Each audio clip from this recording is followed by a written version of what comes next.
সাফিনা পার্কের গেটের সামনে দাঁড়িয়ে আছি।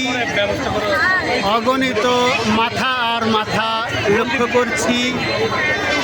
এখানে মূলত মানুষের মাথার চুল এবং মানুষের সংখ্যা প্রায় সমান সমান বলা যেতে পারে।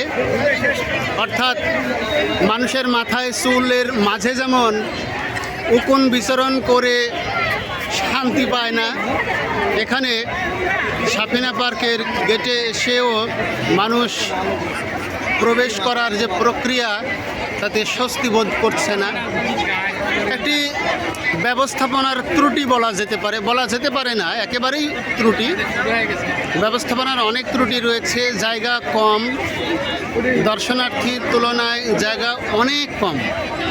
মূলত যেভাবে নাম ছড়িয়েছে ঠিক সেভাবে এখানকার ব্যবস্থাপনা গড়ে ওঠেনি। আমরা বাইরে থেকে যে বিষয়টি খেয়াল করছি, প্রায় 1 ঘন্টা দাঁড়িয়ে রয়েছি এভাবেই। এই তুলনায় আমি আবারও বলছি, বাংলাদেশের নাটোর জেলার লালপুর উপজেলায় যে গ্রিন ভ্যালি পার্ক রয়েছে সেখানকার ব্যবস্থাপনা হাজার গুণে উন্নত। অন্ততপক্ষে সেখানে বাস পার্কিংয়ের জায়গা, পিকনিক স্পট, দর্শনার্থীদের প্রবেশ পথ, টিকিট ব্যবস্থা সব কিছু একটা শৃঙ্খল পরিবেশের মধ্যে রয়েছে।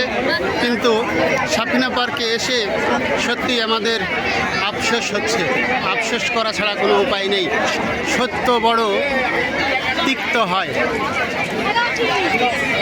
যদিও কেউ এর বিপক্ষে কথা বলতে পারে, তবু যেটা সত্যকে তুলে ধরবই।